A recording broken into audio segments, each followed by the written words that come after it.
archives this semester.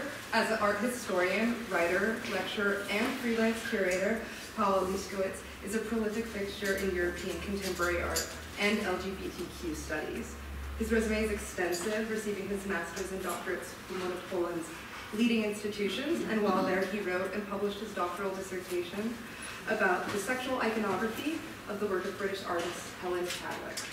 Additionally, Pawel studied as a junior Fulbright Fellow at the University of Sussex and the New School in New York City. Leszkowicz's work explores the historical and cultural forces molding the visibility of queer and homoerotic art in Europe, and how queer curation in Europe is shaping new discourse about identity, sexuality, art, and politics.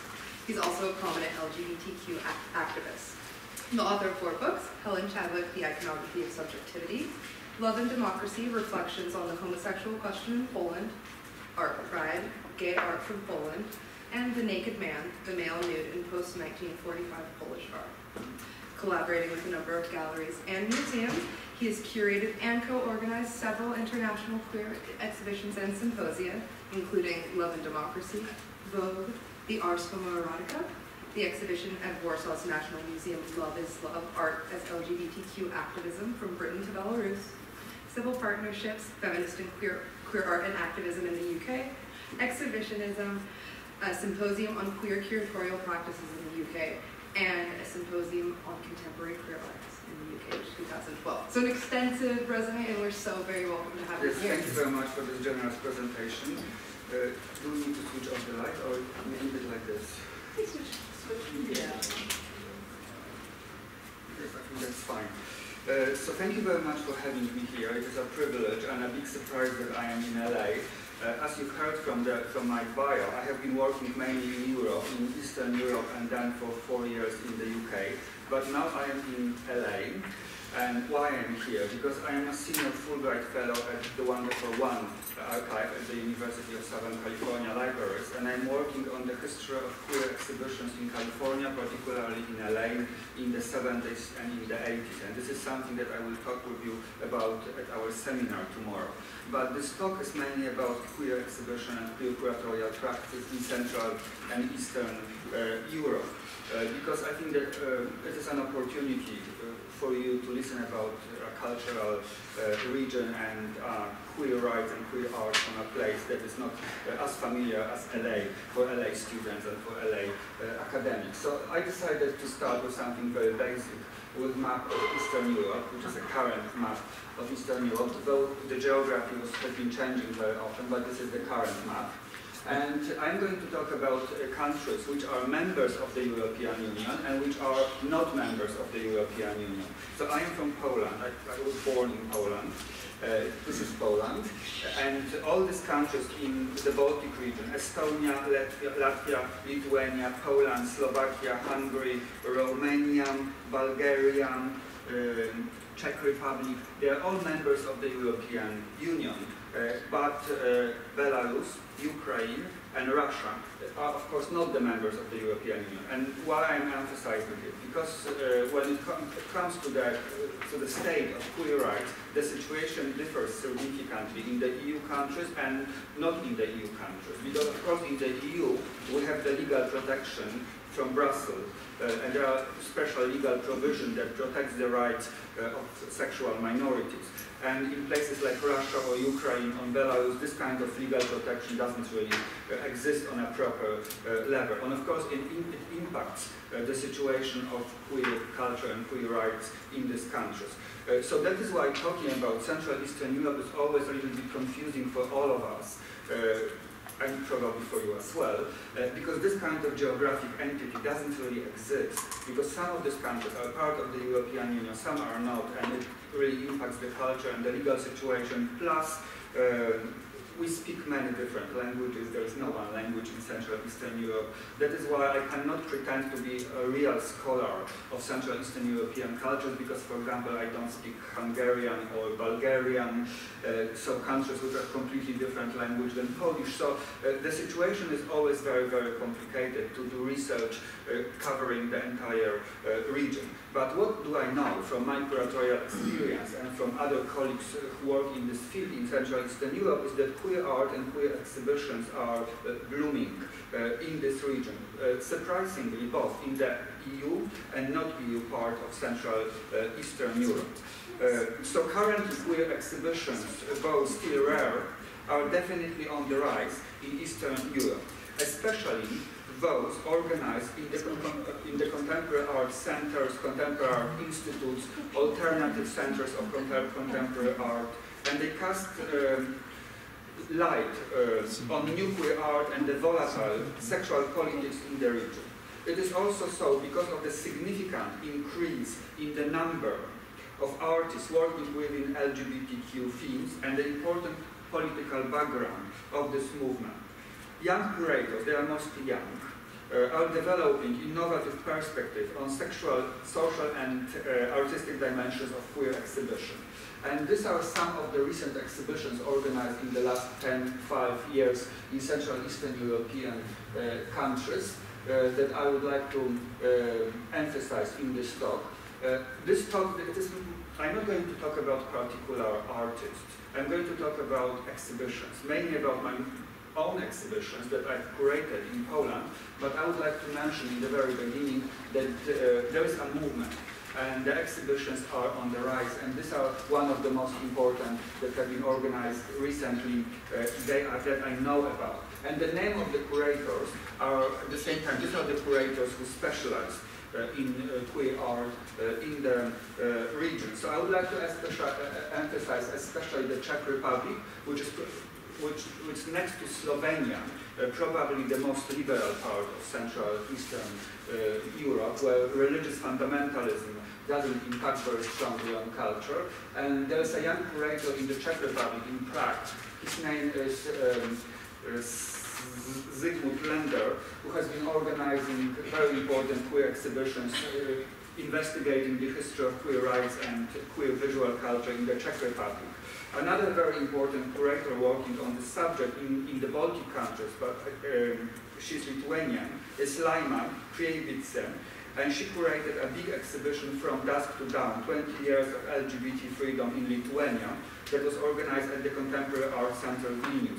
And what is good about this exhibition, that they are easily available online, including sometimes the PDF of the catalogs, if you want to study particular artists or particular curatorial approaches. So this exhibition in Lithuania focused on this particular national sort of tradition in Lithuania concerning queer visual culture. A very important international exhibition, Untold Story, was organized in Kunsthalle in Tallinn in 2011 in Estonia by 3 curators, and this was an international show that I would like to talk a little bit tomorrow with you during our seminar, that they invited not only Estonian or not only Central Eastern European artists, but in general many European artists to speak about the state of sort of exclusions based on social and on sexual grounds in Central Eastern Europe. And then there's the exhibition organized even in Romania, even though Romania is probably, it was for a very long time the least developed country in Central Eastern Europe when it comes to queer rights.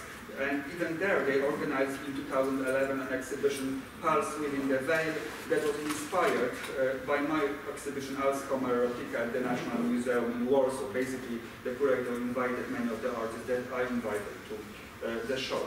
And for researching queer rights and queer visual culture in the region, very important institutions, this is a gallery which is called Skuc in Ljubljana, but also a Red House, which is a independent cultural institution in Sofia in Bulgaria, which has been organizing a regular queer shows and film festivals in Bulgaria.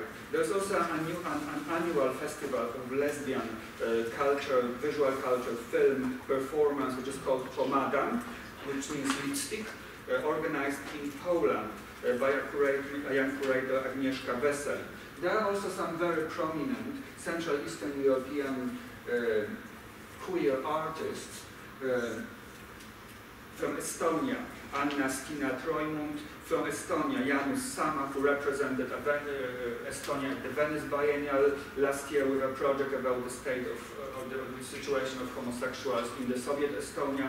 A Polish artist Karol Radziszewski, and this sort of openly queer artists, they are both artists and curators, and they have been organizing their own show and the shows of their friends. Moreover, in almost every Central Eastern European countries, during the regular Pride and gay and lesbian film festivals, there have been many undocumented and quite transitory exhibitions that democratically display the variety of local LGBT artists. And shows like this provide very fruitful ground for grassroots and migratory curatorial research, especially as they are neglected by the institutional curators who usually work or follow the already established list of artists. But the most important exhibition, an international museum project that dealt with the subject of gender and sexuality in the 20th century in Eastern Europe, was the show Gender Check, Femininity and Masculinity in the Art of Eastern Europe, that was organized in 2009 in Austria, in an institution that is called MUMOK, the Museum of Modern Art, Foundation Ludwig, in Vienna, and the curator was Bojana Page. She worked with many international collaborators, kind of co-curators from particular countries in Central Eastern Europe. And the project was sponsored by the Austrian Erste Foundation. What is important about this exhibition is that they produced an enormous, magnificent catalog covering all the important artists that dealt with the subject of gender and sexuality in 20th century Central Eastern European art, and also a reader with more academic text, and both the reader and the catalog, they're available at the Roski library on the main campus. And the focus of the exhibition was actually mainly on feminist art and a general subject of gender. So sexuality, especially same-sex sexuality, was more marginal in the exhibition, even though it was tackled as well. It was present, but in a much smaller component than the feminine aspect of the exhibition. So I'm not going to focus on the show today, so I'm just showing some images of the exhibition Untold Stories in Estonia, the catalog and the spaces of the exhibition From Dusk to Dawn in Lithuania. And these are the name of one of the three most very prominent gay and lesbian artists from Central Eastern Europe, who they have been around and they have been invited to many exhibitions. And the name of the institutions: Red House in Sofia, Gallery Schools in Ljubljana, the Pomada Festival in Warsaw. And this is the reader and the catalog, and Bojana Page, the powerful Serbian curator who organized the exhibition, and a beautiful sculpture of female nude, because indeed the exhibition very much focused on the representation of femininity, and Bojana discovered many masterpieces of sort of women's art or feminist art in the 20th century in Central Eastern Europe, from Serbia to Russia. So it was an enormous project. Talking about Central Eastern Europe, of course I have to mention Russia, because otherwise it would be strange not to do it. But of course the situation in contemporary Russia requires a completely separate lecture and a separate approach. So though their presentation concentrates on, my presentation concentrates on queer curating in Central Eastern European EU countries, where LGBTQ rights are legally protected, and this is something that we have to remember, that in none of these countries that I'm talking about, homosexuality is illegal. So we are not talking about Africa, we are not talking about countries like India, we are talking about countries where homosexuality was legalized, like in the United States in the 60s and in the 70s, but then in the post-communist period after 1989, because of the influence of far-right nationalism and religious fundamentalism, mainly Catholic but also Orthodox, the societies are definitely less tolerant than Western European societies, and there are more sort of cultural problems around basically we are dealing with a culture war around gay and lesbian rights in those countries, even though homosexuality is not illegal there. This is something important to mention. But of course the situation in Russia is different. Homosexuality is not illegal there either, because it was decriminalized after the Soviet period in 1993.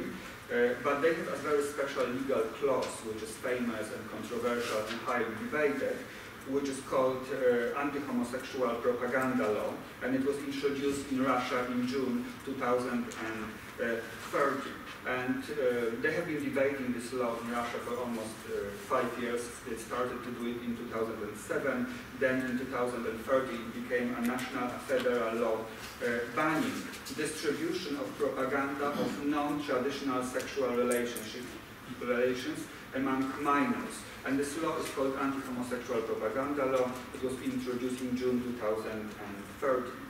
And basically, because of this law, which imposes censorship on all cultural institutions, banning the representation of same-sex desire or transgender identities as well, it has been very difficult or almost impossible to organize any individual or thematic LGBTQ exhibitions or event in Russia, besides in private apartment. And this is something also very fascinating culturally, because contemporary art, especially conceptual art in Russia, under communism, in the Soviet times, in the 70s, in the 80s, was developing and was shown mainly in private apartments, because the official sort of style of the regime was social realism. So if you were doing any other kind of art or different type of art, there were no spaces. So some spaces in nature, landscape kind of work in the landscape, but also private gallery was the main place to show contemporary art in the 70s and in the 80s. And the situation is similar right now for queer art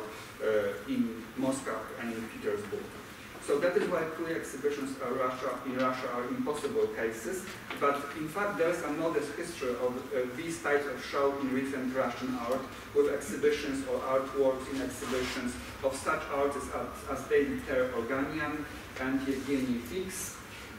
But when it comes to large group shows, with many pieces of artwork dealing with queer subjects, the first place to look would be the show of artists associated with the art movement called Neo-Academism. It was an art movement that was developing in Russia, in St. Petersburg, in the 80s. And basically it was a kind of Russian version of postmodernism, a Russian version of this type of art that was produced in the US under such names like David Sale or Julian Schnabel. But this is the main difference between the American postmodernism in painting and photography, especially in paintings, and the Russian neo-academist artists, that they were all sort of queerly oriented.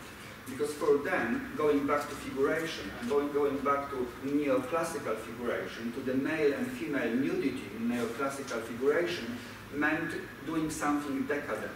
And the sense of sexual decadence embraced homosexuality as well, because embracing some homosexuality that was illegal under the Soviet law meant that they wanted to be oppositional, that they wanted to be revolutionary, that they wanted to be different from the official Soviet culture. And that is why homosexuality became a very important iconographic theme in the art of neo-academist artists from the 80s and early 90s, during the time of transformation in the Soviet Union.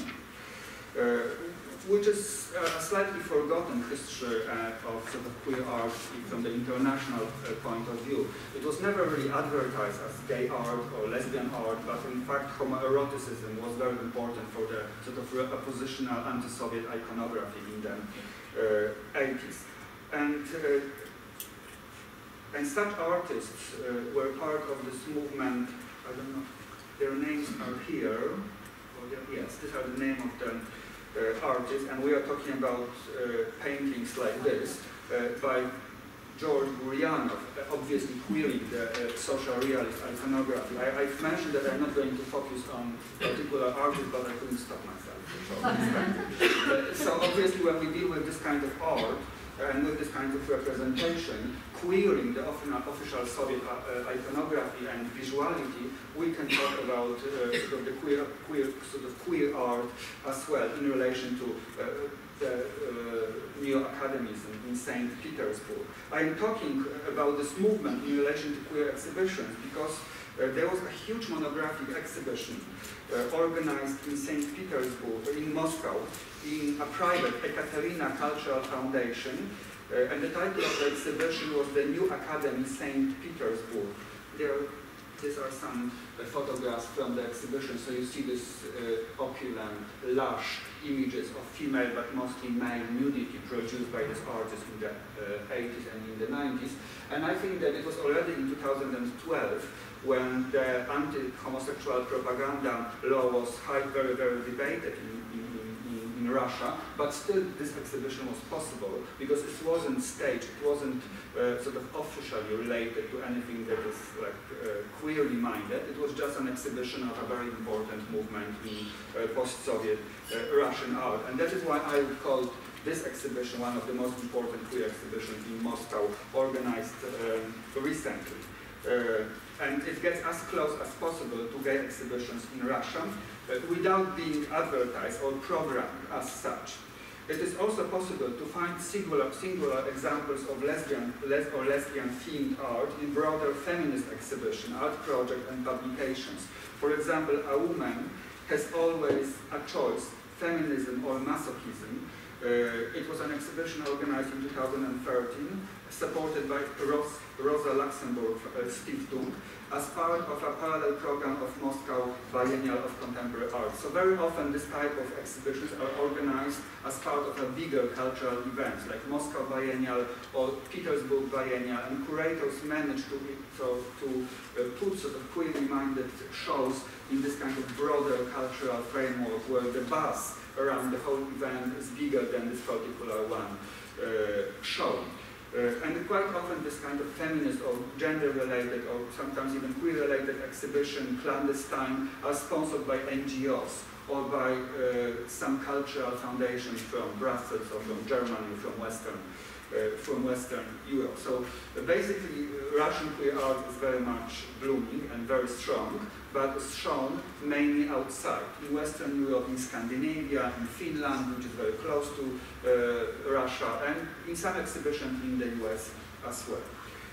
And another country that I would like to mention from Central Eastern Europe, which is not part of the EU, but has been very much in the media recently, is Ukraine, invaded by Russia's Putin. Ukraine is basically the frontier of queer rights curating and art in Eastern Europe.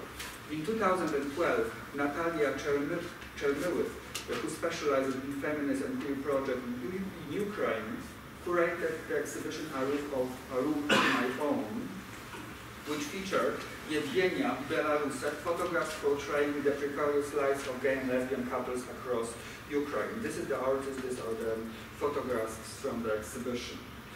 It was organized at the Visual Culture Research Center in Kiev. So this is another kind of alternative center between the art world and the academic world. And it was part of the first International Contemporary Art Biennial in 2012. So another, the framework of a big biennial allows curators to insert queer exhibitions into this bigger program. And the show was supported, again, as I mentioned, by NGO, the Heinrich Böll Foundation, and the Ukrainian Women's Fund. And the Visual Culture Research Center had previously hosted all the other anti-homophobic events, which were threatened with violence. A Room of My Own was attacked, as well as some of the photographs were destroyed, even they looked very sort of naive and, sorry, not naive, very innocent.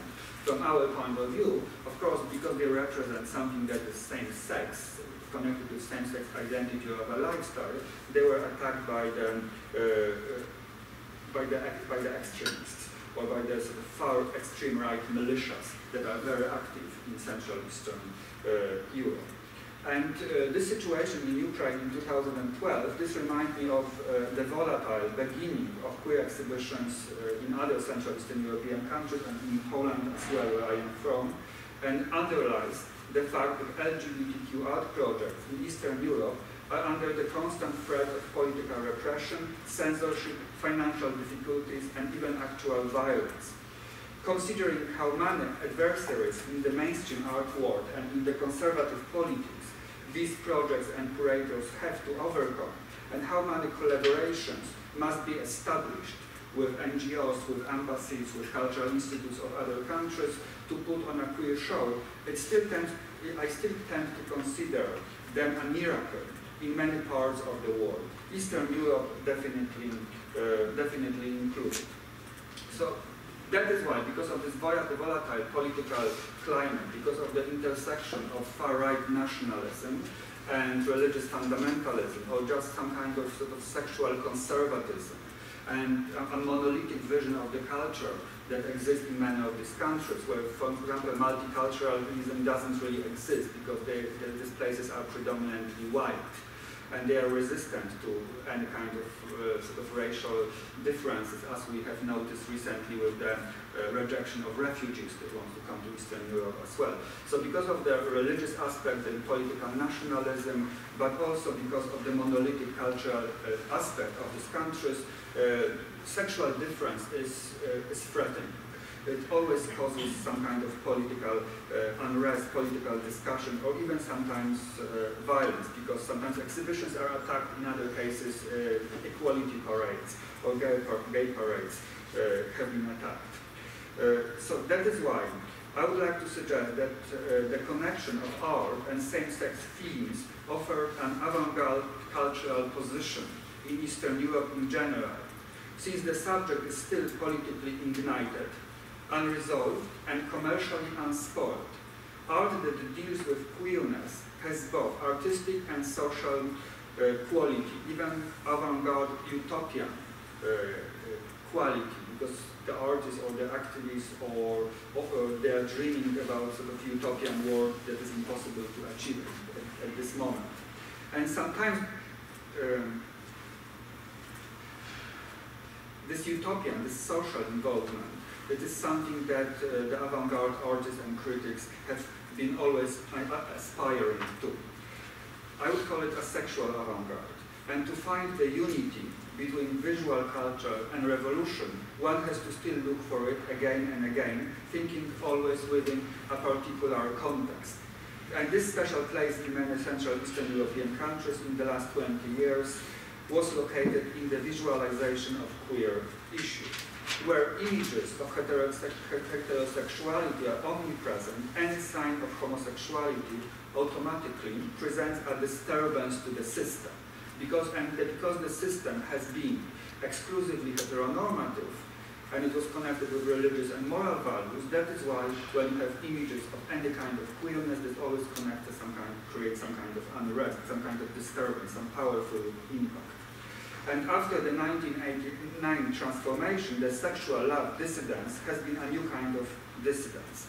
And my own queer curatorial work started with exhibition Love and Democracy in 2005 and 2006. It was inspired by a series of political, cultural, and personal factors that gathered together around 2004-2005.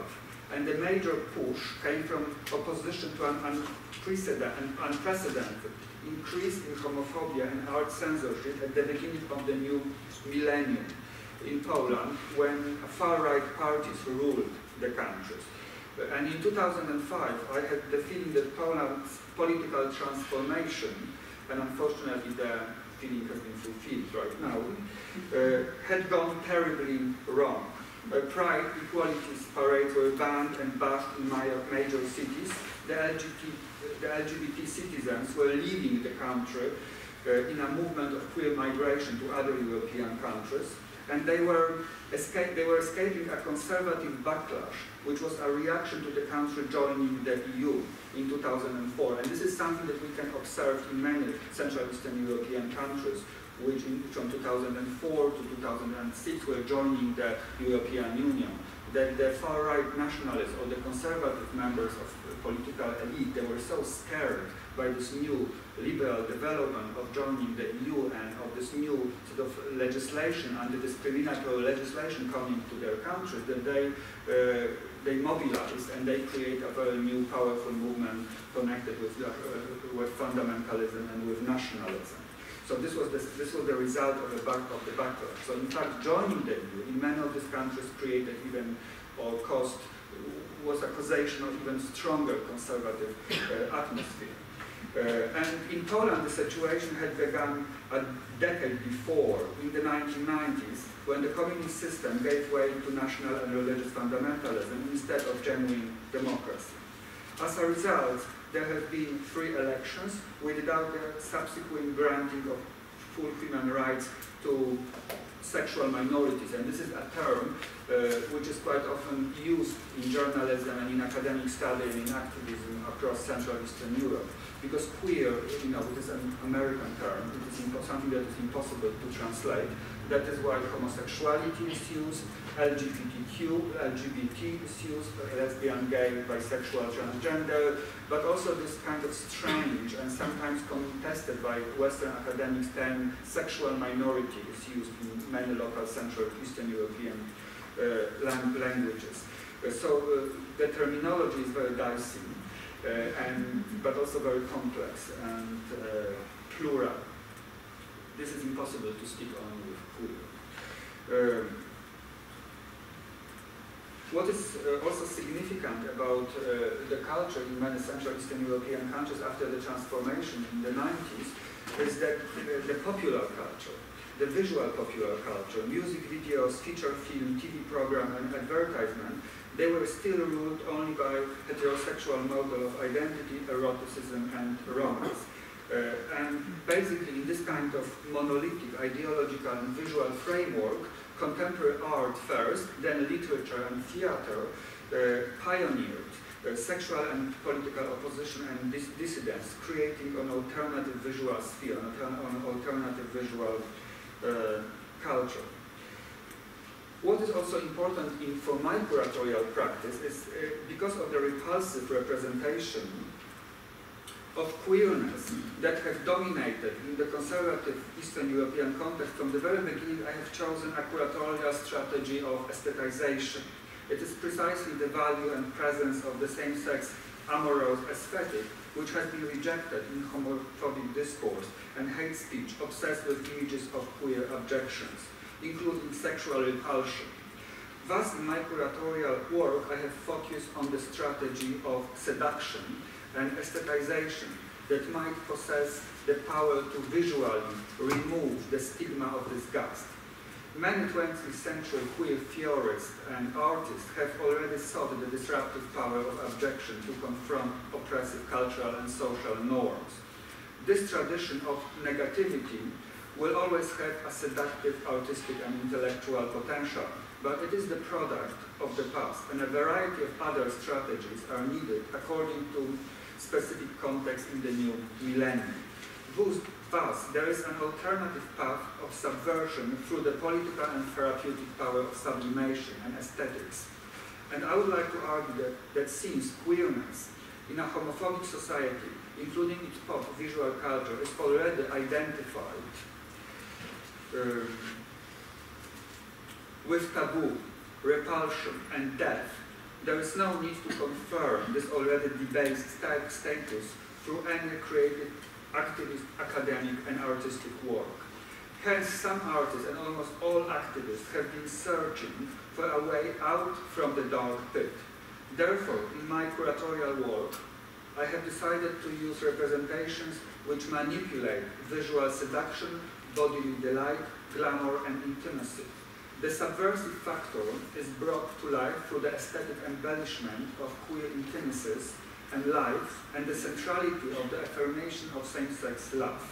And I believed at the time when I was doing or organizing this exhibition is that the strategy of using aesthetics and intimate feeling, something that we can even call a pre-modern rhetoric of sentiment, doesn't exclude subversion.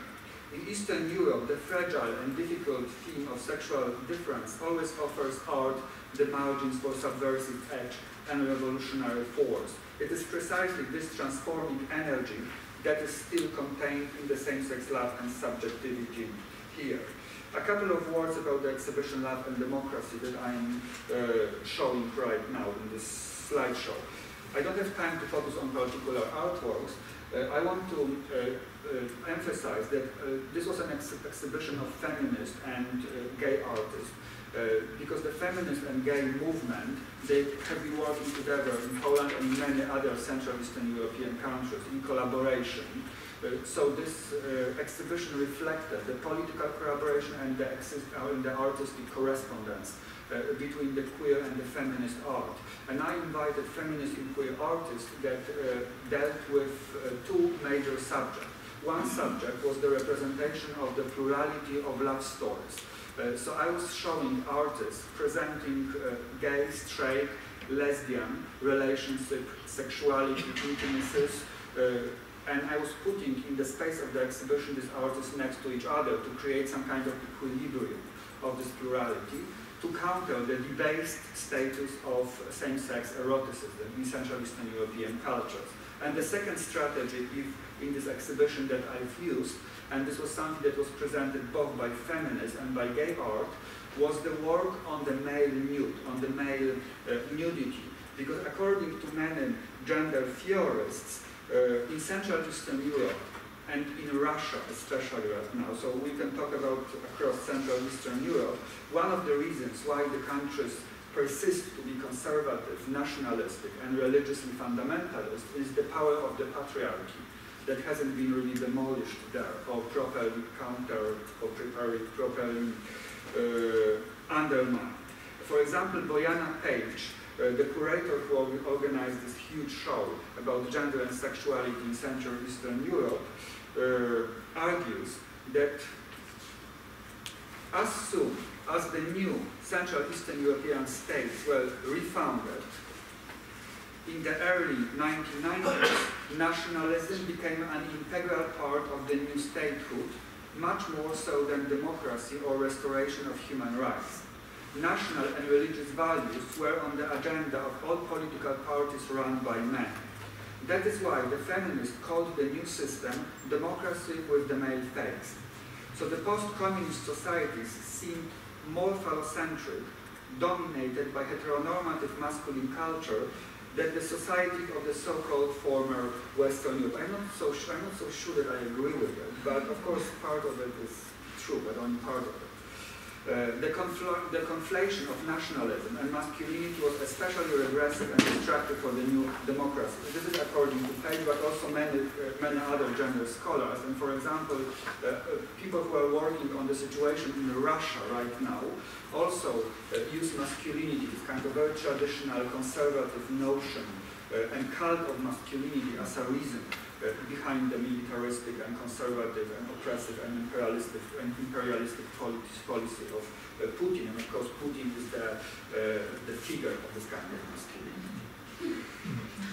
So that is why in many of my exhibitions I work on the subject of the male portraiture and the male nude to visually dismantle this old traditional image of masculinity and to diverse it, to disassemble it into sort of a model of many masculinities through visual representation. And very important part of the visual representation was discovering of the beauty of and the sensuality of the male body, a value and something that was completely absent in the communist aesthetic, when the male body was considered ugly in many Central Eastern European countries. But this is also a very difficult subject because in social realism you have a beautiful representations and powerful representations of the male bodies.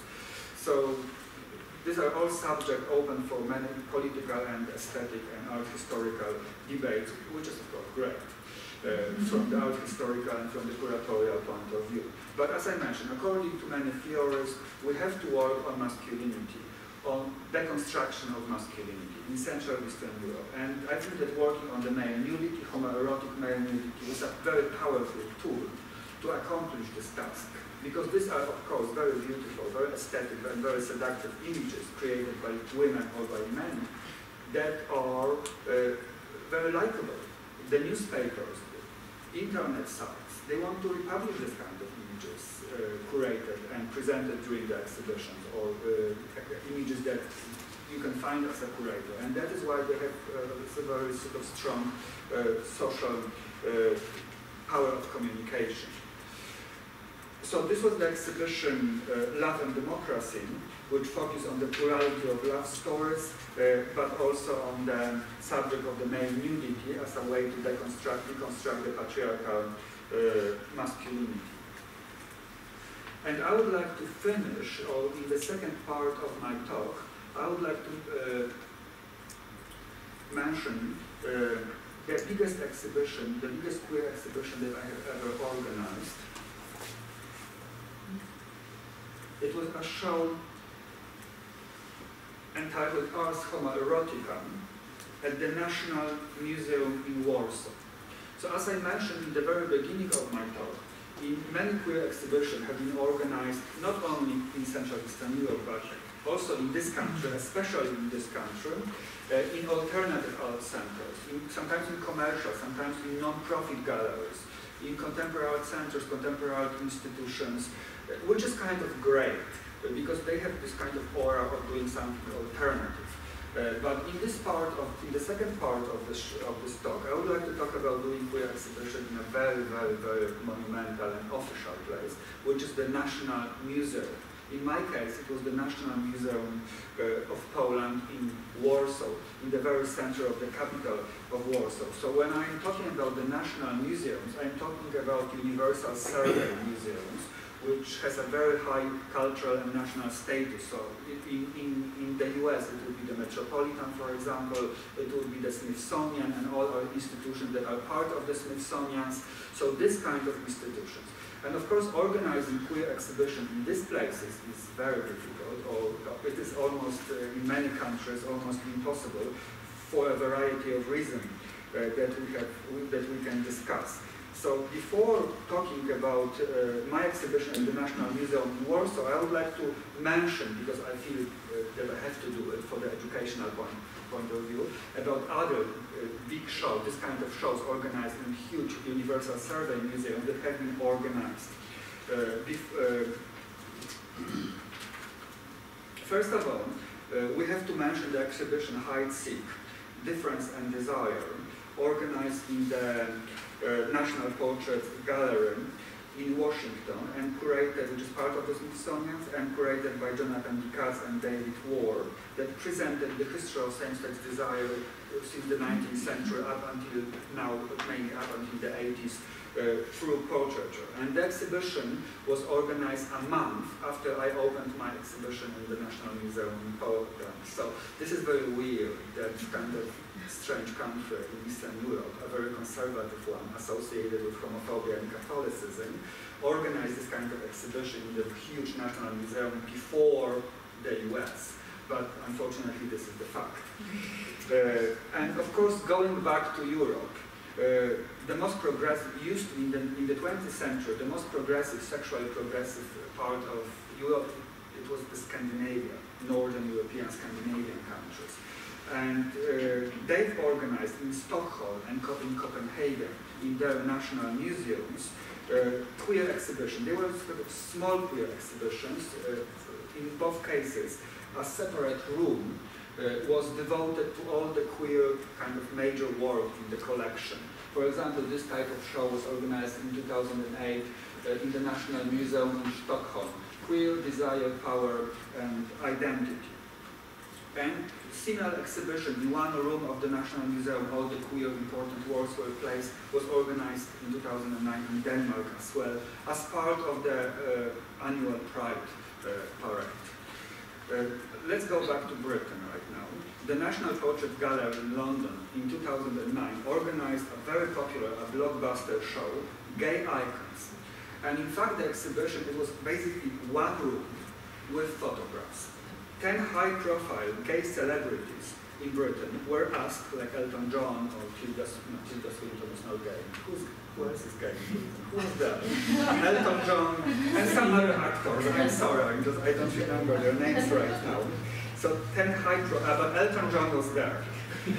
10 high-profile gay celebrities were asked to select their heroes. straight or gay. So the heroes can be straight or gay, and the exhibition showed them through photographs. So the National Portrait Gallery, a huge institution with a massive collection spanning from the antiquity up until now of portraits, organized this small, tiny exhibition of photographs of gay icons.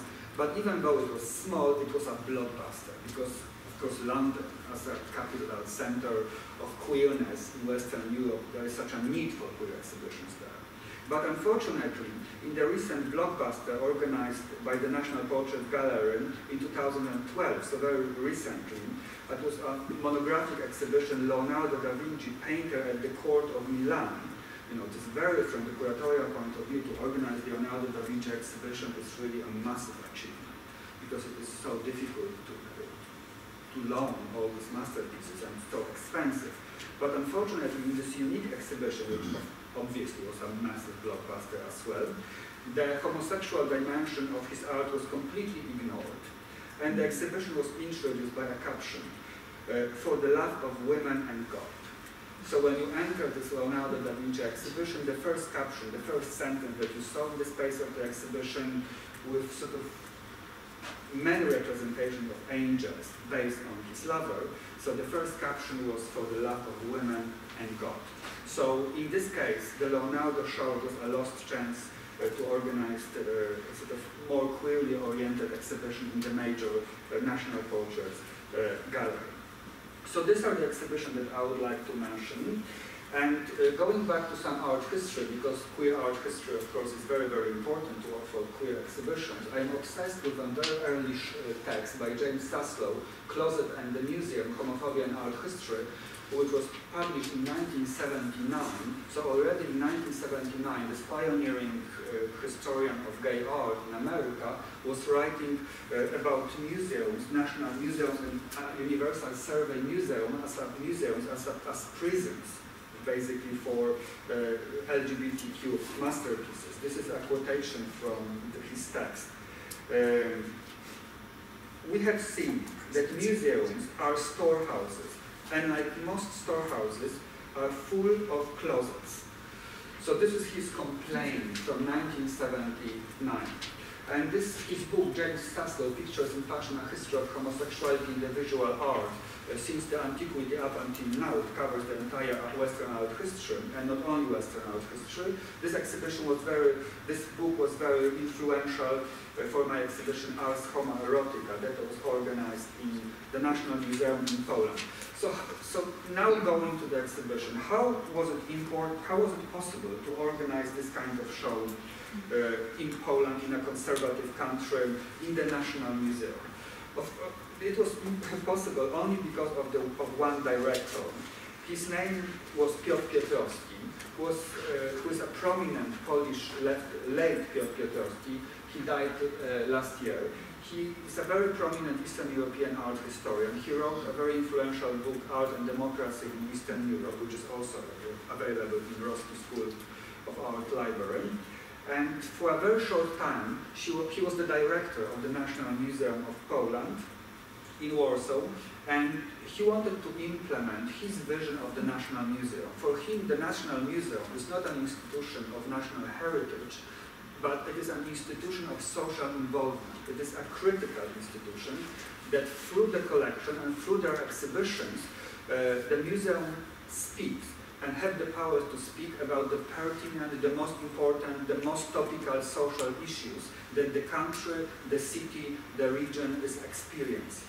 And because in 2002, one of these topical issues, and still unfortunately, was queer rights in many Central Eastern European countries, that is why he wanted to have a queer exhibition in the National Museum. Because for him, the National Museum is not to show the national pride, but to deal critically with the current state of affairs. And that is why homosexuality has a sort of fully deserved place in the National Museum, because it is a huge social issue, and it was a huge social issue at the time. And that is why I had this unique chance as a freelance curator to be invited and basically to queer the entire collection of the National Museum in Warsaw. So the exhibition was divided into 8 thematic sections. Time of Struggle, which was about art that represents the political and the cultural struggle around queer rights in Eastern Europe right now. Male nude, that deals with the subject of homoerotic male nudity. Mythological male couples. I had a pleasure to discover the whole world of ancient mythology with characters like Zeus and Apollo and Diana and Achille and Patroclus and Hyacinth, all these fabulous mythological characters that were bisexual, homosexual, transsexual, and of course that I represented in Rococo, Baroque, Renaissance, or in the antique artworks. And all museums around the world have this kind of paintings, and have this kind of drawings and prints in their collection. So I dwell into this type of mythological archive in art history to create the section mythological male couples, transgender, lesbian imagination, homoerotic classicism, Saint Sebastian, a great opportunity to queer the biblical characters, not only Saint Sebastian, but also Jonathan, David, Saul. So doing this kind of show in the National Museum, it is a wonderful opportunity for a curator, but also for art historian, to discover all these fascinating stories, pictorial stories, at the same time reading the queer art histories, like James Saslow's book Pictures and Passions, where the iconography of ancient art or medieval or the queer iconography of this former art period is very well described and codified. But I have to mention that the exhibition was not based only on the queering of the National Museum, but also on juxtaposing the works from the collection of the National Museum with contemporary art from Central and Eastern Europe. That is why, this is the opening, that is why in each room, exhibitional hall of the show, you have some artworks from the archives of the museum, from the storages, or from the permanent display that dealt with female or male homoeroticism, or with the subject of transgender identity. And these works from the collection, these old art pieces, were juxtaposed with contemporary art from Central and Eastern Europe, artworks by artists that I invite to participate in the exhibition from almost all major Central and Eastern European countries: Estonia, Latvia, Lithuania, Belarus, Russia, Ukraine, Poland, of course, Czech Republic, Slovenia, Slovakia, Hungary, Bulgaria, Romania. So I had all contemporary artists dealing with the subject of queerness in the exhibition, and the artists were both male and female, gay and straight, because as a curatorial strategy I decided to look at the subject, at the theme of the artwork, not the identity, not the sexual identity of the artist. This was my decision in relation to this exhibition, but of course there are other possible curatorial decisions when we deal with queer subject. I think that this is perfectly okay to invite only gay or lesbian artists if you wish so, as a curator. But because it was a major show, I wanted to include all the representation that I was able to find that deal with the subject of homoeroticism, not only in the collection of the museum, but also in Central and Eastern Europe. So in this way, I managed to create this kind of archival approach to queerness in Central and Eastern Europe, but also in the collection of this particular museum. And of course, national museums, because of their vast collection, are perfect, absolutely ideal for queer exhibition, because you can find everything there, not in the permanent display, but mainly in the storages. And I would like to finish with some, from art historical and from curatorial point of view, interesting methodological question. And going back, and go back to the subject of male nude. And this is almost the end.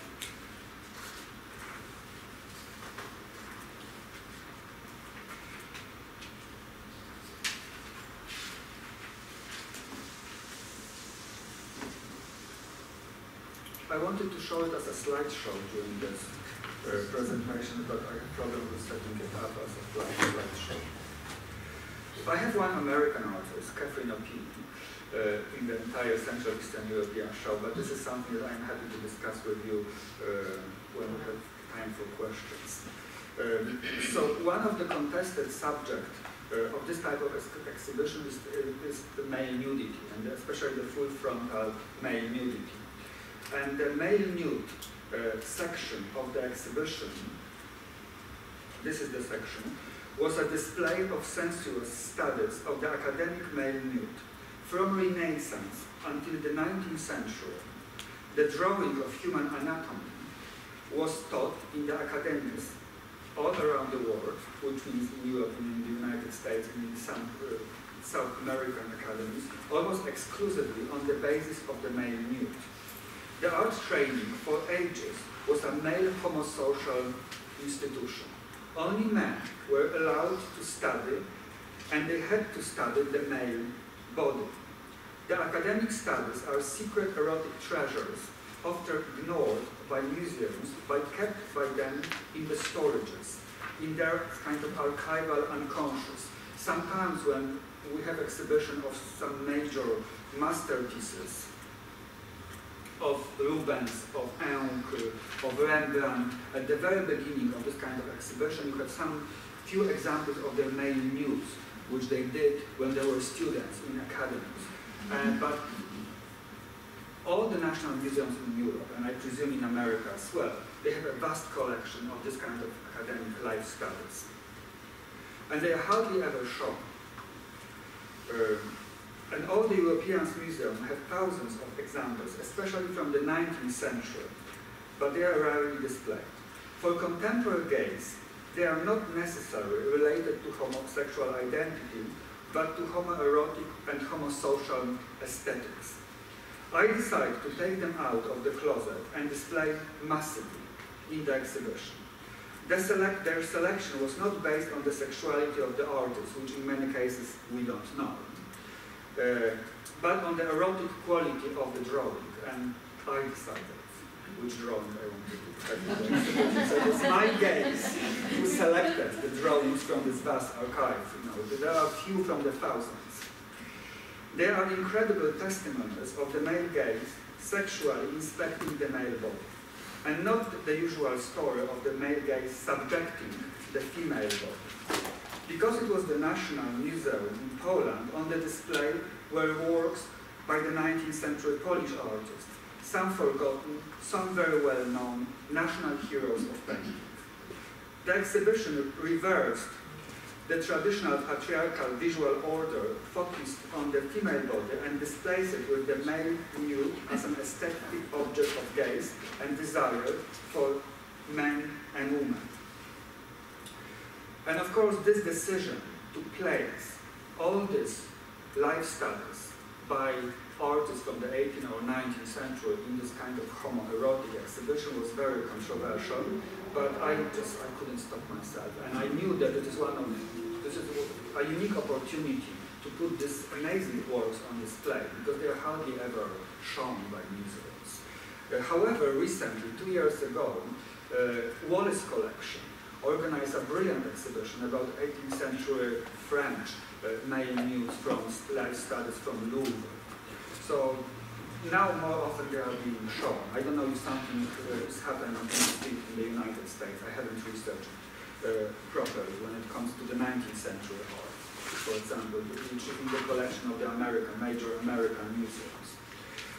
So to sum up, Ars Homoerotica gave me the opportunity to deal with the artistic, sexual, and political implication of queering the art collection of the National Museum in a conservative country. I argue that these national museums in general have an enormous yet neglected and often forbidden queer potential hidden in their vast archives. My exhibition exemplifies that the National Museum might be a treasure of homoerotic heritage when the collection has been displayed from a queer perspective and related to the contemporary politics. With their extensive historical collections, not only alternative art centers, which are great for queer culture, but also the national museums are perfect places for exhibitions about the historic continuity and differences of homoerotic imagery and for the work on the visual aspect of the queer archive. On the other hand, the museum's central status gives them a power of visibility in the public debate and the power of communicating queer culture and stories for the vast general audience. And in cultures such as Eastern European cultures, when the status of same-sex love or identity is debased, it is a pedestal of sublimation, of emancipation, and of equality as well. So that is why it was a museum exhibition, which obviously it must be a conservative exhibition, being in a national museum, but on the other hand, it was a perfect example of public art for social change. And I would like to finish with this kind of vision of queer utopia of the future. If it was possible in the United States and in Poland, both countries where queer rights for a very long time were in the United States a subject of cultural war, and in Poland they still are. So of course it would be possible in future in other national museums, because there are no limits. So it would be possible to queer the collection of in Louvre, the National Gallery in London, the British Museum in London, paradise for queer curating, and they haven't done it yet. They published a book about queer masterpieces from their collection, the British Museum in London, but they haven't done an exhibition because they are getting too much money from Saudi Arabia and other Arab countries, and this is basically the reason. And the Metropolitan in New York, the Hermitage in St. Petersburg, and of course the final task will be to queer the collection of Vatican in Rome. because this is the place where all the masterpieces are, all the Michelangelos, Caravaggios, Leonardos, and all the homoerotic treasures of Western civilization. Okay, that's all. Thank you.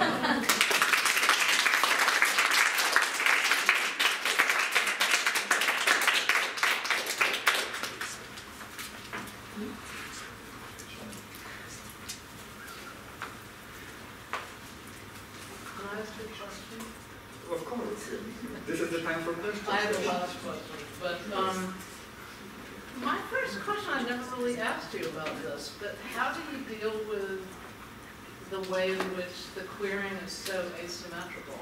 Because it's almost entirely gay male, homoerotica in both of the shows, well, particularly the second. The homoerotica, it was mainly... because if you take female nudes from the drawing collection, it's not going to be queer at all. It's heteronormative. So. How I deal with it? First of all,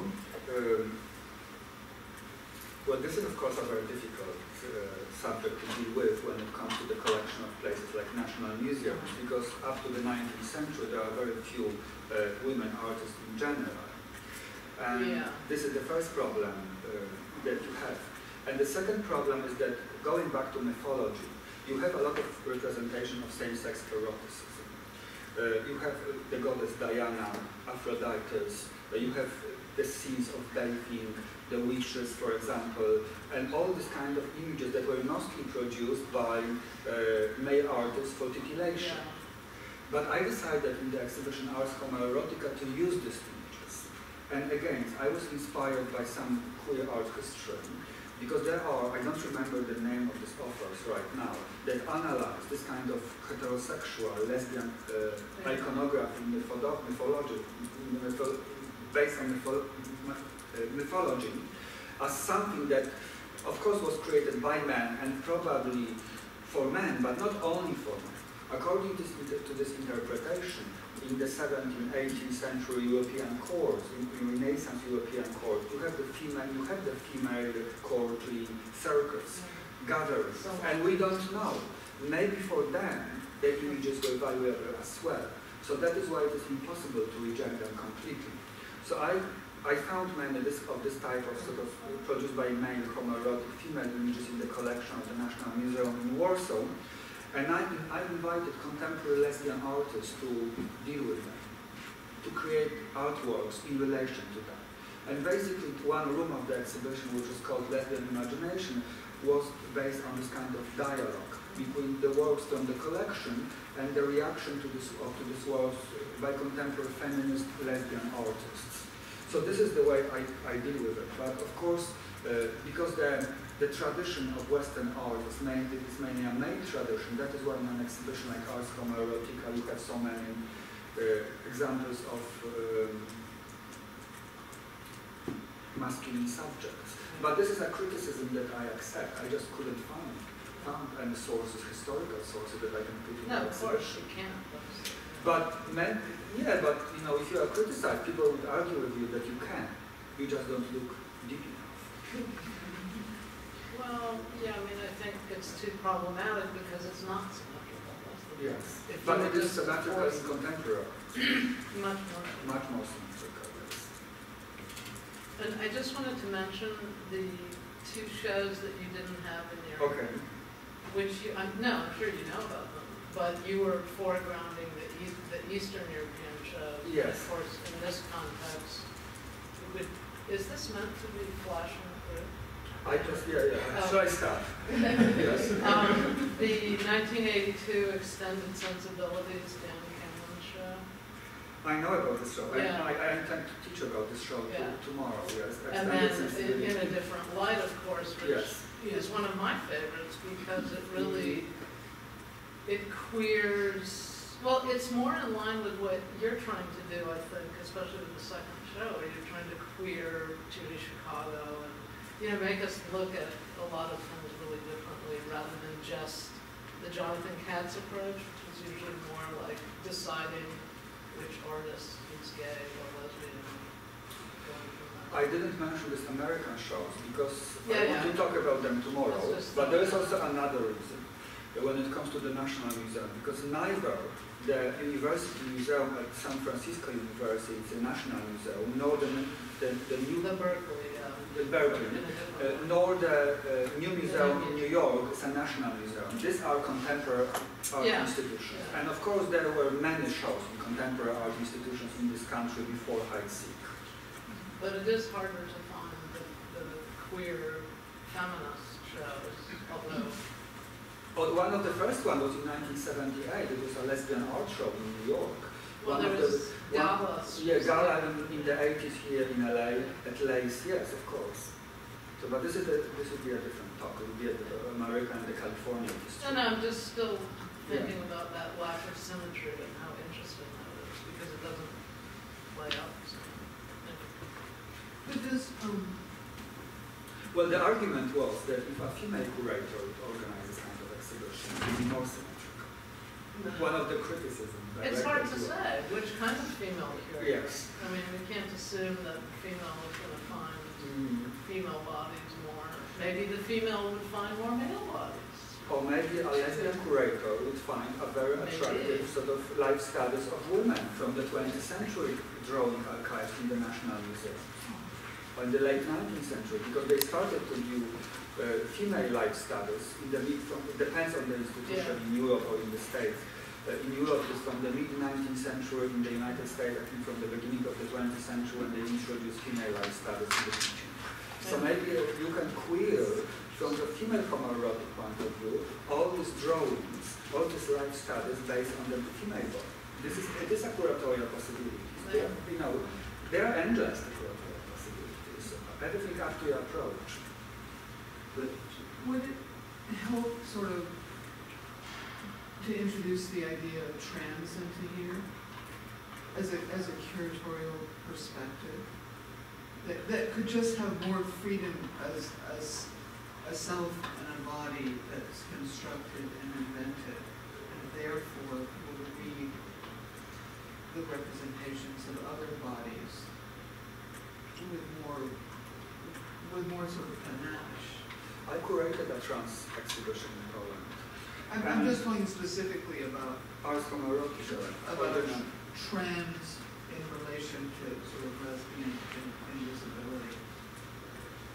So to take trans perspective on lesbian subject, this is what you are suggesting? Yeah, I guess I am suggesting that because sometimes it all feels so bloody literal, It's like Dick loves Dick or something, you know, and so there's not much in there about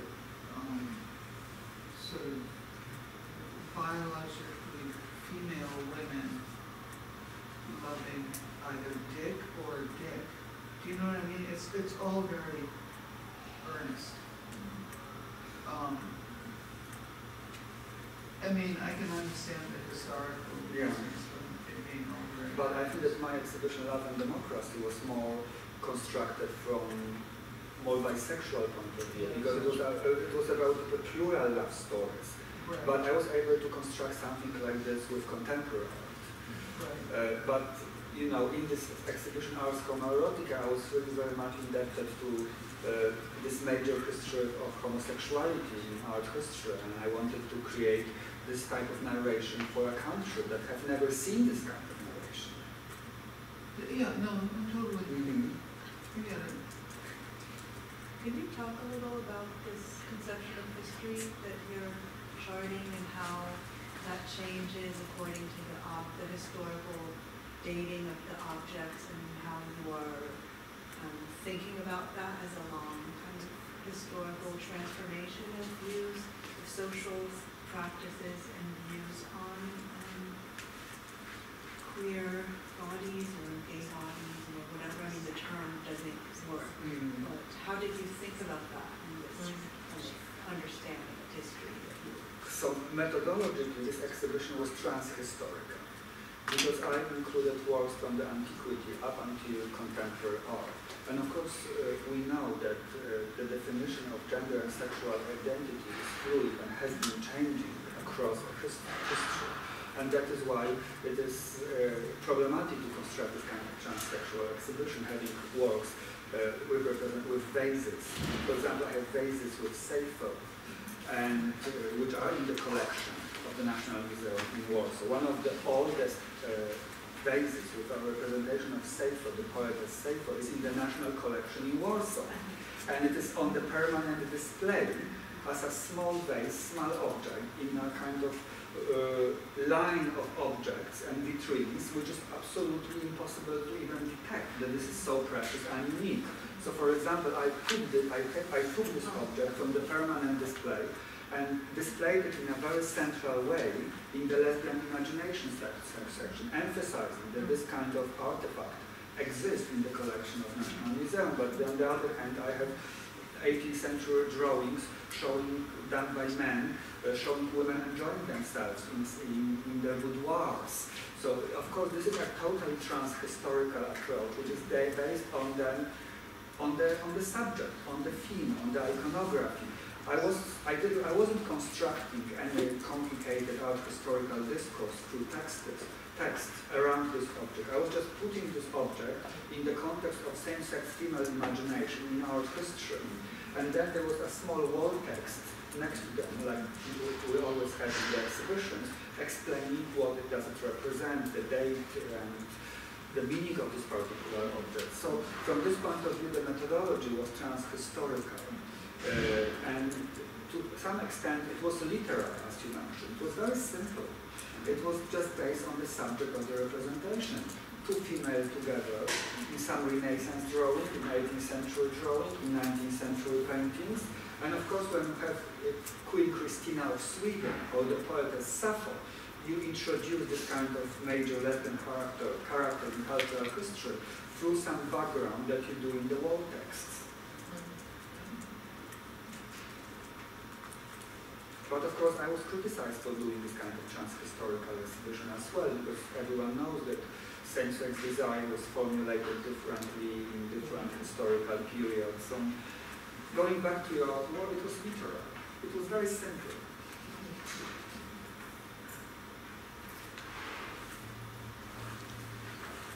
And then we have some collaborations in the catalog.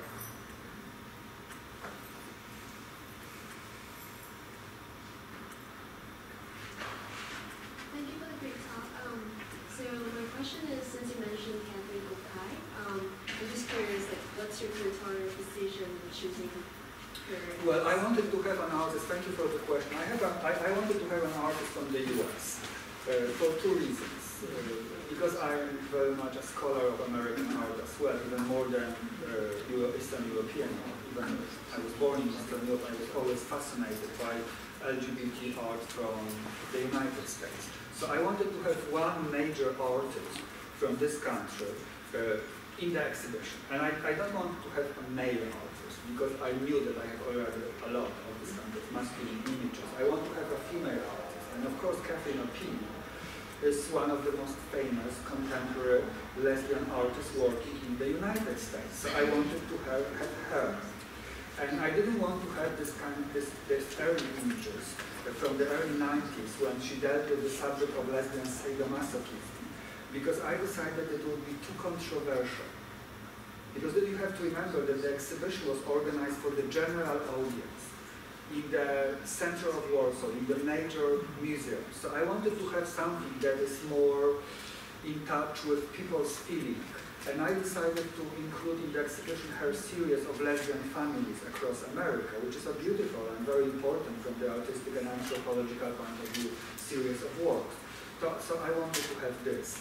And that is why I wanted to have a female artist that deal with lesbian subject and with a topic that is topical for Central Eastern European debates, which very much are about same-sex partnership and same-sex families, as well as it was happening here.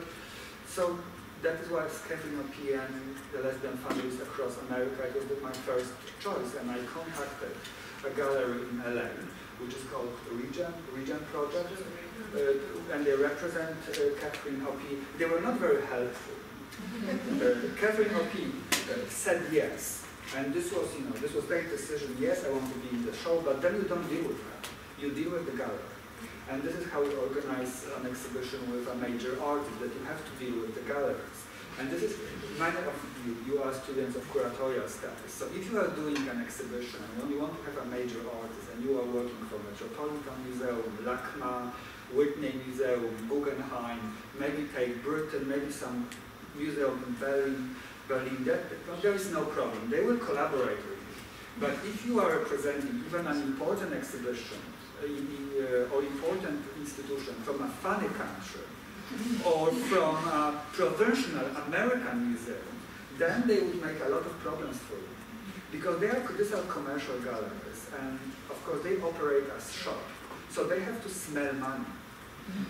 So they have to know that they are putting the artist in a major cultural pedestal, or they are putting him in a place where there are collectors of contemporary art. And if they don't smell money, this is something so easy to collaborate with them, even if the artist said yes. So they make it very difficult for us to bring this series of photographs to Poland, because they somehow they informed us that some of the photographs are in LA, some are in London, and some are in Zurich, which means that we would have to organize the transportation and insurance from 3 different countries, which makes it even more expensive. So of course they knew that with this kind of demand, probably we will drop Catherine O'Pini, but we didn't drop her. I contacted the American embassy in Warsaw, and they got her for me.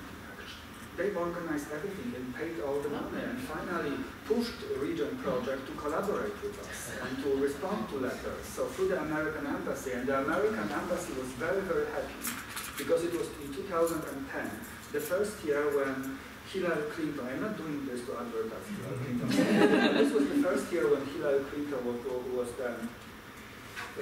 the Secretary of the State, yes, for the international, so dealing with the international affair. And she announced that she wants to support queer culture internationally. So it was a diplomatic task that she put abroad. And it wasn't the case in the before her 10 years, when Bush Senior and Junior was in power. And the diplomats in Warsaw, which are usually diplomats who work before Warsaw in other Central Eastern European countries, they've told me that they couldn't support any event which was queerly related, because Washington wouldn't approve it. That they have been active in all these countries where the movement was happening, but because of the centralized sort of American policy, it wasn't on the agenda. But when Hillary Clinton became the Secretary of State, she put it on the agenda. And finally, they were able to support major queer events, and that is why I've got Catherine Apee through the American Embassy and through Washington, which organized everything for us, including transportation. She should be advertising that. They don't care. I mean, they were shocked. I think that the Regent project was people from the gallery, they were shocked that they were contacted by some officials from Washington. but they didn't really care, I think. Just, they didn't really care.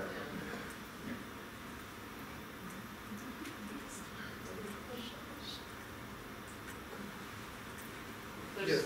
You also mentioned that, like in Eastern Europe, there wasn't any primary museums. You had to go to multiple museums, and you finally got the Warsaw National Museum. Finally host a queer art show. I think that also shows there's no primary Eastern European contemporary art museum yet to exist. Do you think that?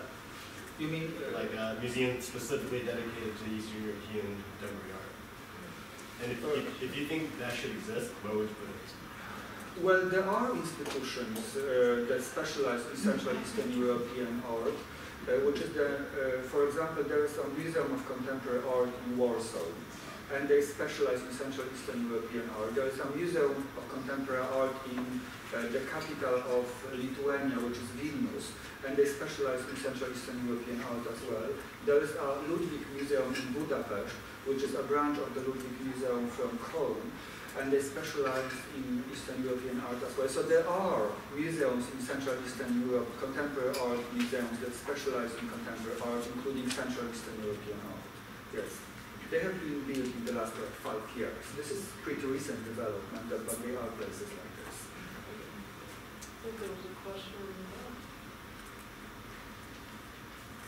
Yes. So thank you for the lecture. My question is that considering the location of this exhibition, how was the public reception and what was the general public opinion about it, and who did attend to the show?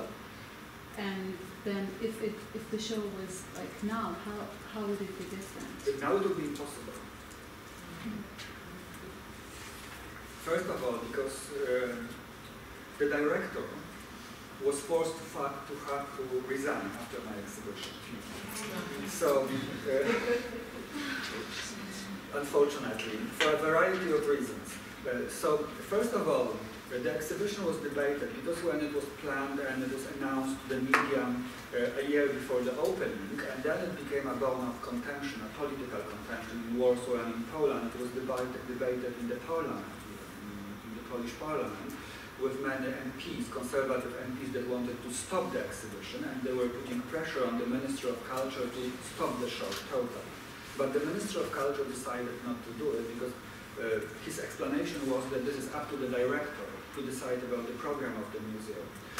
So they didn't stop the exhibition, the conservative members of parliament. But it created a lot of buzz around the show in Poland and internationally.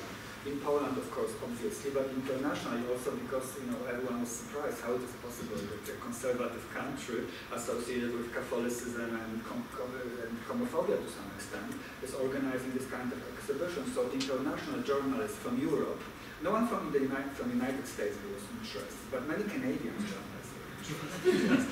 Probably because this is such a sort of obvious subject of discussion in the US that you have enough of your own problems. But Canadian and many Western European journalists were very interested how it is possible to organize this show. So there was a lot of buzz. And this buzz created an excellent PR for the exhibition. But also it created something else.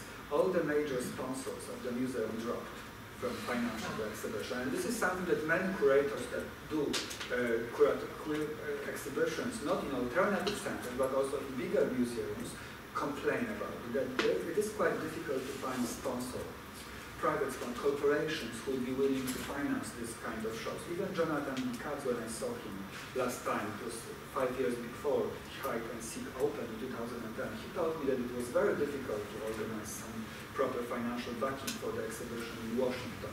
So all the sponsors dropped, and the exhibition was financed totally because the director Piotr Roski was so devoted to the idea of National Museum as a critical institution. It was his cherished project, his cherished art historical concept that he absolutely wanted to have it. And it was sponsored totally by the federal money, state money, and it costed as much as the budget of the museum per year. So basically, all the budget of the museum per 1 year was devoted to the exhibition. And to some extent, it bankrupted the institution. I mean, not totally, but to some extent. And this is one of my reasons why he was so forced to resign after the exhibition. So a lot of buzz in the media, no financial sponsor, sponsored totally by federal money, which is kind of great, because these are my tax money. Right? This is what tax money should be devoted to when it comes to culture. Of course, I'm just saying it ironically. But on the other hand, the public was great. When the conservative far-right critics realized that they were not able to stop the exhibition, they just dropped the subject as well. They decided to ignore it. Yeah. And when the exhibition opened, nothing happened. There were no attacks, no violence, and it was a very peaceful run for 3 months, and it was seen by 50,000 visitors, which is a lot for this institution. Maybe it is not a lot for some institutions in London or New York, but for Warsaw, for the National Museum, it was a very good. It was a very good number. It was a blockbuster. But now it would be impossible because this director is not there anymore, and his ideas were very progressive. The next exhibition that he was planning after Art Form Erotica was an exhibition about migration, because this is an universal survey museum, and in the collection you have a lot of Asian art, for example, and you have many Asian migrants in Warsaw. So he wanted to organize an exhibition with art from all the cultures where the migrants are coming to art. And of course, this show didn't happen because he resigned and a new director came with a completely different project.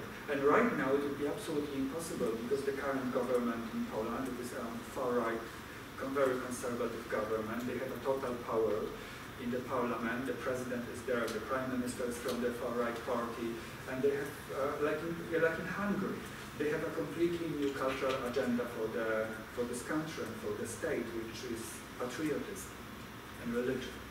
So now it would be impossible. Thank you. Well, thank you.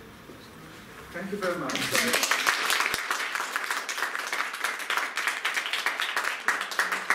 I hope to talk with you tomorrow about some of the Californian exhibitions that are in the region. And I will talk a little bit about Jonathan Katz's show as well, and about the show in Estonia, Untold Story, because it was very fascinating from the curatorial point of view. They included mainly documentary materials, and documentary materials used by artists in their installations. So tomorrow more about California as well. Thank you very much. Thank you.